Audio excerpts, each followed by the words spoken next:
Existe una mentira silenciosa que se ha infiltrado en la mente de millones de cristianos, una frase que funciona como el anestésico espiritual más potente que existe y que, muy probablemente, has escuchado en tu propia familia o has repetido tú mismo frente al espejo. La frase es: yo soy una buena persona. No mato, no robo y no le hago daño a nadie. Vivimos bajo la convicción absoluta de que el cielo es el destino natural para la gente decente, y de que el infierno es una cárcel reservada exclusivamente para los monstruos de la historia, para los tiranos sanguinarios y los criminales despiadados. Hemos llegado a creer que la santidad es ampliamente la ausencia de maldad y que, mientras mantengamos nuestro historial limpio, Dios está obligado a abrirnos las puertas de su reino. Pero, ¿qué pasaría si te dijera que esa seguridad es la trampa más sofisticada del demonio? ¿Qué sentirías si descubrieras que Santa Brígida de Suecia, la gran mística del norte, presenció el juicio particular de un hombre que pensaba exactamente así y vio cómo su confianza se desmoronaba en un segundo de terror absoluto? En el libro primero de sus revelaciones celestiales, el Señor quiso correr el velo de la muerte para mostrarnos la realidad desnuda que nos espera. Brígida no vio el juicio de un asesino. No vio a un blasfemo que escupía al cielo.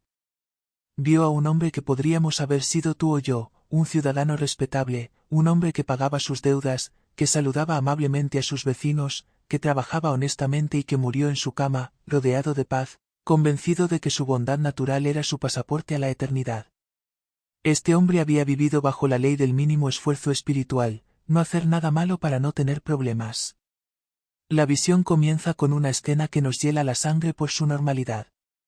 Brígida vio que el alma de este hombre se separaba del cuerpo y se presentaba ante el tribunal de Cristo. Lo impactante es que no llegó temblando, no llegó suplicando piedad. Llegó de pie, con la cabeza alta y con una tranquilidad pasmosa. Miraba a su alrededor con la curiosidad de quien espera un trámite burocrático rápido. Incluso miraba a los demonios acusadores con una especie de desdén arrogante, pensando en su interior: ustedes no tienen nada contra mí. Yo no soy un adúltero. Yo no soy un ladrón. Yo nunca estuve en la cárcel. Pierden su tiempo conmigo. En su contabilidad personal, el saldo era positivo. Él se sentía un buen tipo. El juez justo, Jesucristo, lo miró, pero no con la sonrisa de bienvenida que el alma esperaba, sino con una seriedad que, de repente, hizo que el aire se volviera pesado. El Señor abrió el libro de la vida, pasó las páginas en silencio y luego dijo con una voz que resonó como un trueno suave: Hijo, es verdad lo que dices. He revisado tu historia. No veo aquí crímenes de sangre. No veo robos a mano armada. Has cumplido perfectamente con la ley negativa. Te abstuviste de hacer el mal. El alma suspiró aliviada, pensando que la sentencia absolutoria estaba por llegar. Pero entonces el Señor cambió el tono y lanzó la pregunta que desmanteló toda su defensa. Tus manos están limpias de sangre, es cierto, pero ahora extiéndelas. Muéstrame qué traes en ellas. Muéstrame las obras de amor. Muéstrame el peso del bien que hiciste por mí. Brígida vio con horror cómo el hombre extendía sus manos espirituales y descubría, por primera vez, que estaban completamente vacías. Eran manos inmaculadas, cuidadas, sin manchas, pero estériles. No había nada en ellas. El Señor continuó el interrogatorio. ¿Dónde está el consuelo que diste al que estaba triste? ¿Dónde está el perdón que ofreciste al que te ofendió, más allá de la simple indiferencia? ¿Dónde está el tiempo que sacrificaste para visitar al enfermo que no podía devolverte el favor? ¿Dónde está la defensa valiente que hiciste de mi nombre cuando tus amigos se burlaban de la fe? El silencio del alma fue ensordecedor. El hombre comenzó a balbucear, perdiendo su arrogancia inicial. Pero, Señor, yo no le hice mal a nadie. Yo me ocupé de mis asuntos. Yo viví mi vida tranquilamente, sin molestar al prójimo. Y fue en ese instante cuando la verdad cayó sobre él como una losa: el cielo no es un premio para los que no hacen nada malo, es la herencia de los que se gastan haciendo el bien. Aquí es donde Santa Brígida nos introduce al concepto letal del pecado de omisión, ese enemigo invisible que la mayoría de nosotros ignora. Jesús le explicó a la mística que este hombre había tratado su vida como quien cuida un vaso de cristal. Su única preocupación fue no romperse, no mancharse. Pero se olvidó de que el Evangelio no dice, vete y no molestes, sino, vete y ama. Se olvidó de la parábola de los talentos. El siervo que fue condenado no fue el que robó el dinero, sino el que lo enterró por miedo y no produjo nada. Este hombre era ese siervo. Dios le había dado inteligencia, salud, tiempo y recursos, y él había usado todo eso exclusivamente para construir su propia burbuja de comodidad. Antes de que sigamos viendo cómo el Señor le mostró las oportunidades perdidas, quiero invitarte a hacer un examen de conciencia valiente aquí y ahora. Mírate las manos. Imagina que tu vida termina hoy, en este preciso momento. Tus manos están llenas de nombres, de actos de servicio, de sacrificios por otros, o están ampliamente limpias y vacías. La visión de Brígida se profundizó. El Señor, para que no quedara duda de su justicia, proyectó ante el alma las escenas de su vida en las que la omisión fue su elección. Vio el día en que un compañero de trabajo estaba visiblemente deprimido, al borde del colapso, y este hombre prefirió ponerse los audífonos y mirar su teléfono para no involucrarse en problemas ajenos. No lo insultó, simplemente lo ignoró. Vio la tarde en que un familiar necesitaba ayuda urgente, ya fuera para una mudanza o por un problema médico, y él inventó una excusa piadosa para quedarse en el sofá viendo televisión. No le deseó el mal, simplemente le negó su bien. En cada una de esas escenas, el hombre no cometió un pecado de acción. No gritó, no golpeó, pero dejó morir el amor. Jesús le dijo a Brígida, el que puede hacer el bien y no lo hace, comete pecado. Él vio la necesidad de su hermano y cerró sus entrañas. Se amó a sí mismo por encima de todas las cosas. Su Dios era su tranquilidad, su ídolo era su zona de confort.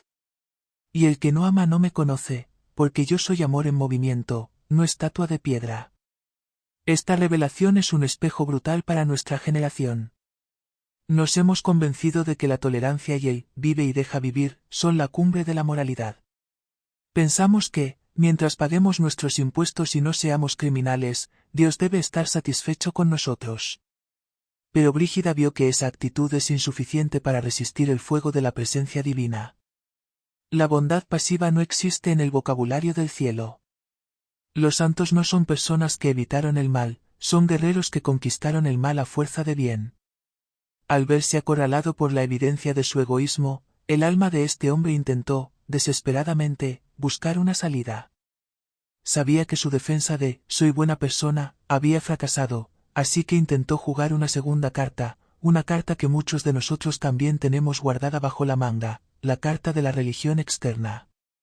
Con voz temblorosa miró al juez y le dijo: «Pero, señor, espera. Hay un error. Yo fui a la iglesia. Yo escuché tu palabra los domingos. Yo tengo una Biblia en mi casa y fui bautizado». El hombre pensó que este argumento sería su salvación definitiva. Pensó que su membresía en el club de la religión lo protegería de su falta de amor. Pero lo que Jesús le respondió a esta defensa religiosa fue aún más aterrador que lo anterior, porque reveló la diferencia abismal entre ser un cliente de Dios y ser un hijo de Dios. Lo que Brígida escuchó a continuación desmantela por completo la seguridad de aquellos que creen que ir a misa es un seguro contra el infierno, incluso si su corazón sigue frío como el hielo.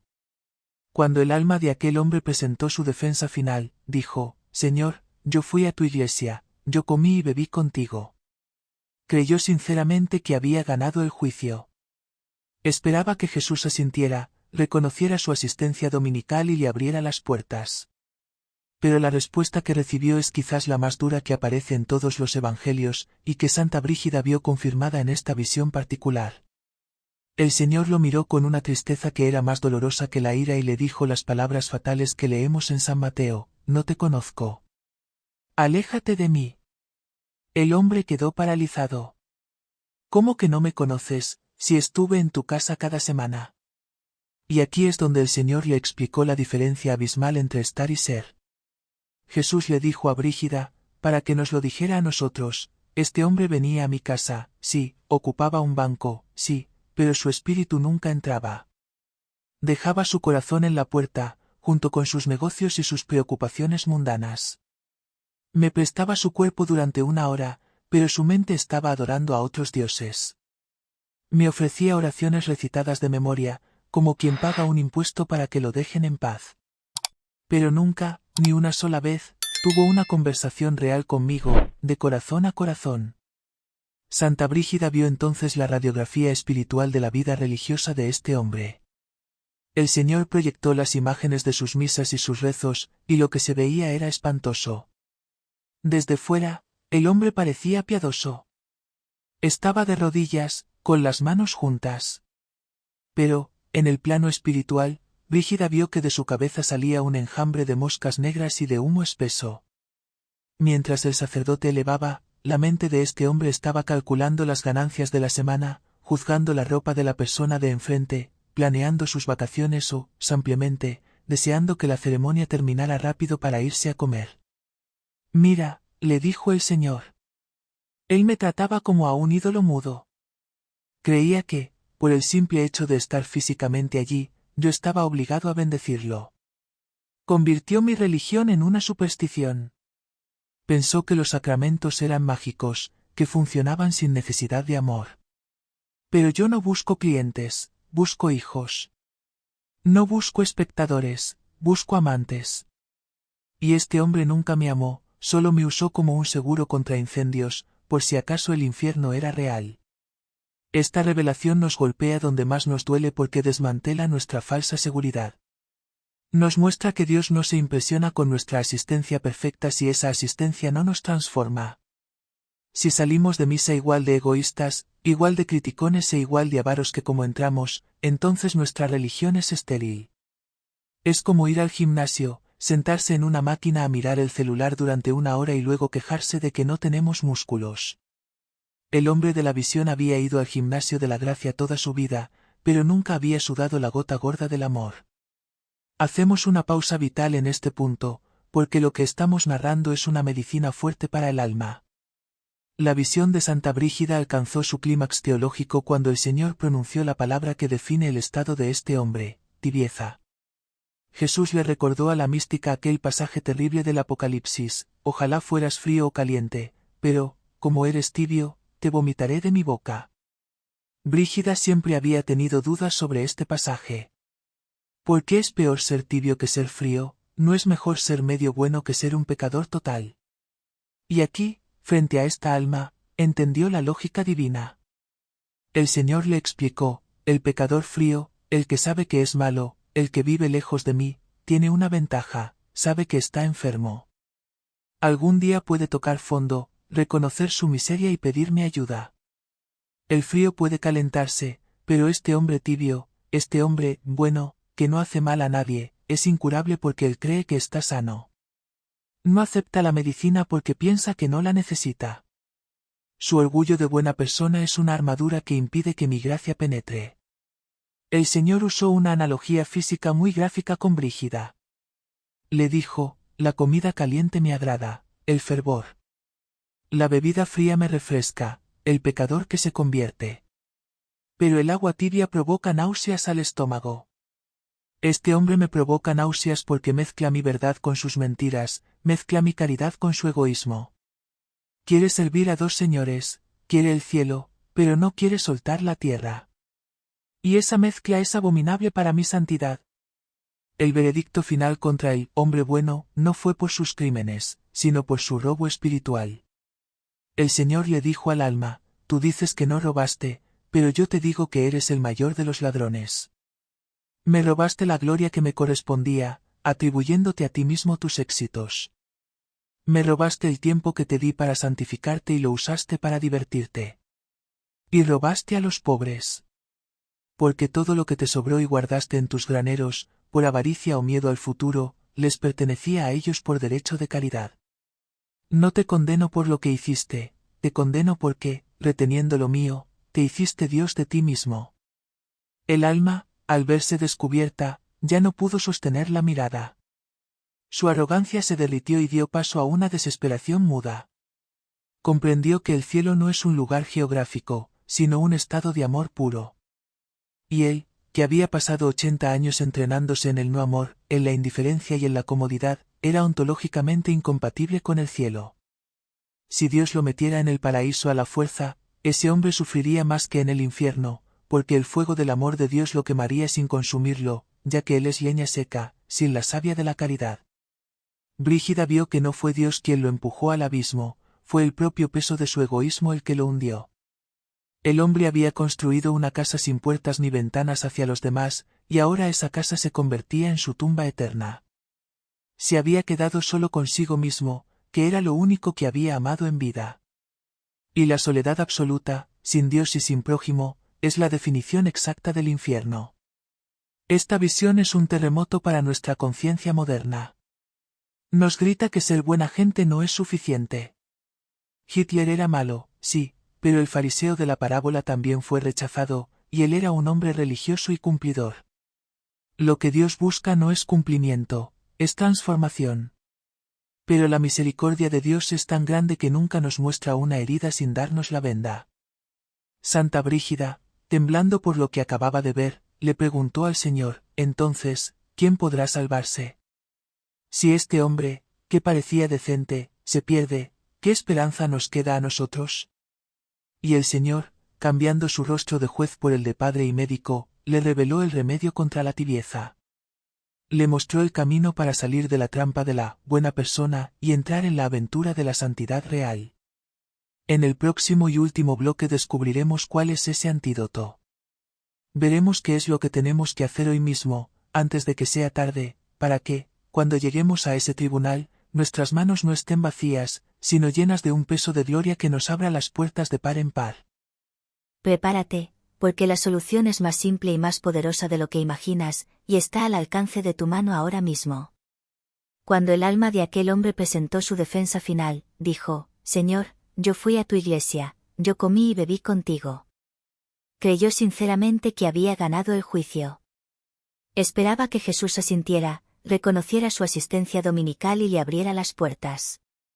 Pero la respuesta que recibió es, quizás, la más dura que aparece en todos los evangelios y que Santa Brígida vio confirmada en esta visión particular. El Señor lo miró con una tristeza que era más dolorosa que la ira y le dijo las palabras fatales que leemos en San Mateo, no te conozco, aléjate de mí. El hombre quedó paralizado. ¿Cómo que no me conoces, si estuve en tu casa cada semana? Y aquí es donde el Señor le explicó la diferencia abismal entre estar y ser. Jesús le dijo a Brígida, para que nos lo dijera a nosotros. Este hombre venía a mi casa, sí, ocupaba un banco, sí, pero su espíritu nunca entraba. Dejaba su corazón en la puerta, junto con sus negocios y sus preocupaciones mundanas. Me prestaba su cuerpo durante 1 hora, pero su mente estaba adorando a otros dioses. Me ofrecía oraciones recitadas de memoria, como quien paga un impuesto para que lo dejen en paz. Pero nunca, ni una sola vez, tuvo una conversación real conmigo, de corazón a corazón. Santa Brígida vio entonces la radiografía espiritual de la vida religiosa de este hombre.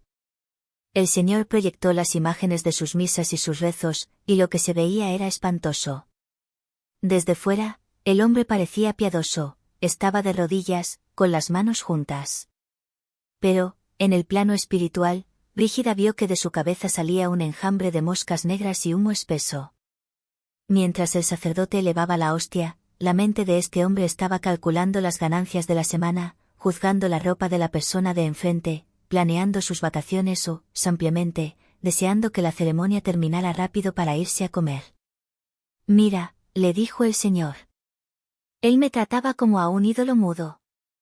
Creía que, por el simple hecho de estar físicamente allí, yo estaba obligado a bendecirlo. Convirtió mi religión en una superstición. Pensó que los sacramentos eran mágicos, que funcionaban sin necesidad de amor. Pero yo no busco clientes, busco hijos. No busco espectadores, busco amantes. Y este hombre nunca me amó, solo me usó como un seguro contra incendios, por si acaso el infierno era real. Esta revelación nos golpea donde más nos duele porque desmantela nuestra falsa seguridad. Nos muestra que Dios no se impresiona con nuestra asistencia perfecta si esa asistencia no nos transforma. Si salimos de misa igual de egoístas, igual de criticones e igual de avaros que como entramos, entonces nuestra religión es estéril. Es como ir al gimnasio, sentarse en una máquina, mirar el celular durante 1 hora y luego quejarse de que no tenemos músculos. El hombre de la visión había ido al gimnasio de la gracia toda su vida, pero nunca había sudado la gota gorda del amor. La visión de Santa Brígida alcanzó su clímax teológico cuando el Señor pronunció la palabra que define el estado de este hombre: tibieza. Jesús le recordó a la mística aquel pasaje terrible del Apocalipsis. Ojalá fueras frío o caliente, pero como eres tibio, te vomitaré de mi boca. Brígida siempre había tenido dudas sobre este pasaje. ¿Por qué es peor ser tibio que ser frío? ¿No es mejor ser medio bueno que ser un pecador total? Y aquí, frente a esta alma, entendió la lógica divina. El Señor le explicó. El pecador frío, el que sabe que es malo, el que vive lejos de mí, tiene una ventaja: sabe que está enfermo. Algún día puede tocar fondo, reconocer su miseria y pedirme ayuda. El frío puede calentarse. Pero este hombre tibio, este hombre bueno, que no hace mal a nadie, es incurable, porque él cree que está sano. No acepta la medicina porque piensa que no la necesita. Su orgullo de buena persona es una armadura que impide que mi gracia penetre. El Señor usó una analogía física muy gráfica con Brígida. Le dijo: la comida caliente me agrada, el fervor. La bebida fría me refresca, el pecador que se convierte. Pero el agua tibia provoca náuseas al estómago. Este hombre me provoca náuseas porque mezcla mi verdad con sus mentiras, mezcla mi caridad con su egoísmo, quiere servir a dos señores. Quiere el cielo, pero no quiere soltar la tierra. Y esa mezcla es abominable para mi santidad. El veredicto final contra el hombre bueno no fue por sus crímenes, sino por su robo espiritual. El Señor le dijo al alma: tú dices que no robaste, pero yo te digo que eres el mayor de los ladrones. Me robaste la gloria que me correspondía, atribuyéndote a ti mismo tus éxitos. Me robaste el tiempo que te di para santificarte y lo usaste para divertirte. Y robaste a los pobres, porque todo lo que te sobró y guardaste en tus graneros, por avaricia o miedo al futuro, les pertenecía a ellos por derecho de caridad. No te condeno por lo que hiciste, te condeno porque, reteniendo lo mío, te hiciste Dios de ti mismo. El alma, al verse descubierta, ya no pudo sostener la mirada. Su arrogancia se derritió y dio paso a una desesperación muda. Comprendió que el cielo no es un lugar geográfico, sino un estado de amor puro. Y él, que había pasado 80 años entrenándose en el no amor, en la indiferencia y en la comodidad, era ontológicamente incompatible con el cielo. Si Dios lo metiera en el paraíso a la fuerza, ese hombre sufriría más que en el infierno, porque el fuego del amor de Dios lo quemaría sin consumirlo, ya que él es leña seca, sin la savia de la caridad. Brígida vio que no fue Dios quien lo empujó al abismo, fue el propio peso de su egoísmo el que lo hundió. El hombre había construido una casa sin puertas ni ventanas hacia los demás, y ahora esa casa se convertía en su tumba eterna. Se había quedado solo consigo mismo, que era lo único que había amado en vida. Y la soledad absoluta, sin Dios y sin prójimo, es la definición exacta del infierno. Pero la misericordia de Dios es tan grande que nunca nos muestra una herida sin darnos la venda. Santa Brígida, temblando por lo que acababa de ver, le preguntó al Señor: entonces, ¿quién podrá salvarse? Si este hombre que parecía decente se pierde, ¿qué esperanza nos queda a nosotros? Y el Señor, cambiando su rostro de juez por el de padre y médico, señaló un camino estrecho, pero seguro, el único antídoto capaz de romper la tibieza y transformar un corazón de piedra en un corazón de carne, antes de que sea demasiado tarde. La respuesta del Señor a la angustiada pregunta de Santa Brígida: ¿quién podrá salvarse entonces? No fue una condena, sino una invitación a la vida real. Jesús, apartando la mirada del abismo donde había caído el alma tibia, le mostró a la mística la imagen de otra alma, una que representaba el camino de la salvación. No le mostró a un ángel inmaculado que nunca había pecado.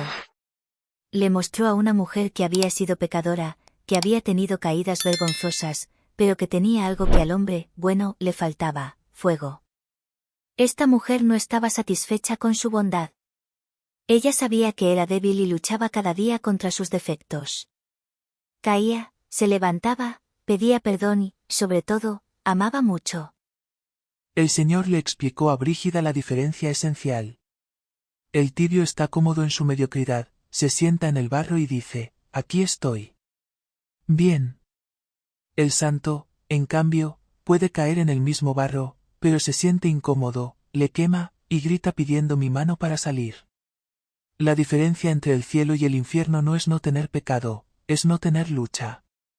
Jesús le entregó entonces a Brígida el antídoto contra la tibieza. Le reveló que la única forma de descongelar un corazón que se ha vuelto indiferente no es rezar más oraciones mecánicas, sino practicar la violencia del amor. El reino de los cielos se arrebata con fuerza, y esa fuerza se llama caridad activa. El Señor le dio una instrucción práctica, una especie de receta médica para el alma enferma de comodidad. Le dijo: si quieres saber si estás vivo o muerto, hazte 3 preguntas cada noche antes de cerrar los ojos. Primera, ¿qué hice hoy solo para mí? Segunda, ¿qué hice hoy para mi prójimo? Tercera, ¿qué hice hoy para Dios? Si la primera lista es larga y las otras 2 están vacías, estás en peligro de muerte eterna, aunque todos te llamen buena persona. Brígida vio que el remedio para llenar esas manos vacías no consistía en hacer milagros extraordinarios ni en irse de misionero a tierras lejanas. El Señor le mostró que el amor se demuestra en lo microscópico. Vio que un vaso de agua dado con amor real vale más que una catedral construida por vanidad. Vio que callarse una queja cuando uno está cansado, sonreír a alguien que nos cae mal o perdonar una pequeña ofensa doméstica son las monedas de oro puro que llenan las manos para el juicio. El problema del hombre, bueno, no fue que no hizo grandes hazañas, fue que despreció las pequeñas oportunidades diarias de amar. Volviendo a la revelación, el Señor le mostró a Brígida una verdad consoladora sobre el tiempo. Muchos podrían pensar, ya es tarde para mí. He pasado 40 o 50 años siendo un tibio, un egoísta disfrazado de buena gente. Ya no tengo tiempo de llenar mis manos. Pero Jesús, con una sonrisa que disipó toda angustia, le recordó a la mística la parábola de los trabajadores de la última hora. Le dijo: hija, mi matemática no es la de los hombres. Para mí, un minuto de amor intenso y arrepentimiento sincero puede valer más que 80 años de vida rutinaria. Si un alma despierta hoy, si rompe su cáscara de egoísmo hoy y decide amarme con locura, yo puedo restituirle los años que devoró la langosta. Puedo concentrar la santidad de una vida en un solo instante de entrega total. Esto significa que no importa cuán vacías hayan estado tus manos hasta hace 5 minutos, lo que importa es lo que decidas poner en ellas a partir de este segundo. Brígida vio a personas que, tras escuchar esta verdad, cambiaron radicalmente. No cambiaron de trabajo ni de casa, cambiaron de intención. Empezaron a ver a sus hijos no como molestias, sino como almas confiadas a su cuidado. Empezaron a ver su trabajo no como una carga, sino como un servicio. Empezaron a ver a los pobres no como estadísticas, sino como a Cristo disfrazado. Y ese cambio de mirada transformó el plomo de su rutina en el oro de la caridad. El Señor finalizó la visión con una advertencia amorosa, pero firme. Le dijo a Brígida: el infierno está lleno de buenas intenciones y de proyectos postergados. Muchos dijeron: mañana cambiaré. Mañana seré más generoso. Mañana visitaré a ese enfermo. Pero el mañana es la mentira del enemigo. El único tiempo que tienes es el ahora. El hombre, bueno, se condenó porque postergó el amor hasta que se le acabó el tiempo. La visión se desvaneció, dejando a Santa Brígida con una urgencia de fuego en el pecho, la misma urgencia que espero que sientas tú ahora. Hemos visto el error fatal de creerse buenos sin obras. Hemos visto la náusea que provoca la religión de apariencia. Pero también hemos visto que la puerta de la misericordia sigue abierta para el que se atreve a reconocer su pobreza. No te vayas pensando, qué historia tan interesante. Vete con una misión. Mira tus manos, están limpias, probablemente, pero si están llenas o vacías, eso depende de ti. No te conformes con no ser malo. Atrévete a ser santo. Atrévete a complicarte la vida por los demás, porque esa complicación es la llave que abre la puerta del cielo. Rompe el espejo donde solo te miras a ti mismo y mira por la ventana la necesidad de tu hermano. Que la Virgen María te enseñe a llenar tus manos de amor cada día. Hasta la próxima.